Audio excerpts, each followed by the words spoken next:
आचार्य भगवान अपने जन्म को सार्थक कर दिया। वह शरद पूर्णिमा का ही दिन था जिस दिन एक अलौकिक व्यक्तित्व ने जन्म लिया था। उस समय जन्म हुआ था, कौन सी तिथि थी, कौन सी दिनांक थी, उस चीज को लेकर के कुछ कुछ अंतर हैं, लेकिन ये तो तथ्य ठीक है कि हमारे आचार्य भगवान ने इस धरती पर जन्म लिया। इस भारत को स्वतंत्रता मिली और उन्होंने जिन शासन को कई गुना आगे बढ़ाया। उनका जन्म लेना इस भारत के लिए महासौभाग्यशाली बनाने का इस भारत को अवसर प्राप्त हुआ उनके निमित्त से। सिर्फ जैन ही नहीं, जैनेतर लोगों ने भी लाभ लिया और जन जन तक उनकी दिव्य वाणी का जो प्रभाव पड़ा, उनके निमित्त से इतने सारी गौशालाएं, प्रतिभा स्थली, चिकित्सा के क्षेत्र में और भी अनेक कार्य हुए हैं। और उनकी महिमा का वर्णन करने के लिए वैसे कोई समर्थ नहीं है। उनके गुणों का जितना वर्णन किया जाए उतना कम है। इसलिए हम लोग बस यही भावना भाते हैं कि ऐसे आचार्य भगवान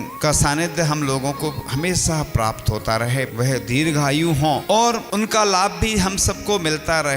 जन जन के लिए उनके चरण स्पर्श करने का अवसर प्राप्त हो जन जन को, और उनकी नवदा भक्ति सहित आहार देने का सौभाग्य भी सभी को प्राप्त हो और उनका सानिध्य, मार्गदर्शन, प्रेरणा हम सबको प्राप्त होती रहे।